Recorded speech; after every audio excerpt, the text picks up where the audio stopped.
MCR హెచ్ఆర్డీలో పెడుతున్నారట. ఇప్పటివరకు సీఎంకు camp office లేదు. ఆయన ఇంటి నుంచే అంత పనులు చేస్తున్నాడు.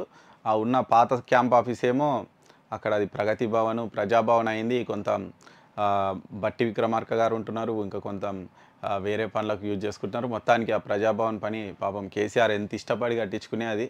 కానీ ఇప్పుడు సరే దానికి విలువ లేకుండా పోయింది. విలువ మీన్స్ దానికి పెద్ద ప్రాధాన్యత లేకుండా పోయింది. ప్రజాభవన్ ఏదో దరఖాస్తులు తీసుకొనికే దానికి దీనికి ఎవరైనా పోయి చూసే పరిస్థితి ఉండే. అప్పుడు అదొక పెద్ద రాజకోట, ఎవరు పోవద్దు, అటు పక్క నుంచి పోయి దాని దిక్కు చూసినా కానీ కేసులు పెట్టినటువంటి సందర్భాలు కూడా ఉన్నాయి. అట్లా ఉంటుండే పాపం. దానికి ఎటువంటి దుస్థితి వచ్చే.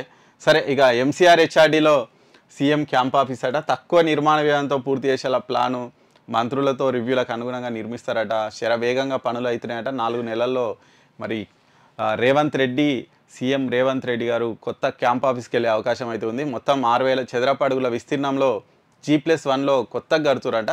ఒకటి సమావేశపు గది పెద్దది, 4 సూట్లు, ఒక కిచెను చేస్తున్నారట. మొత్తానికి అయితే అత్యవసర సమావేశాలు దానికోసం ఇది చేస్తున్నారట. G+1 బిల్డింగ్ అట. మొత్తానికి ఎంసీఆర్ హెచ్ఆర్డీకి త్వరలో రేవంత్ రెడ్డి గారు అక్కడి నుంచి అధికారిక కార్యకలాపాలు నిర్వహించే అవకాశం అయితే ఉంది. ఇక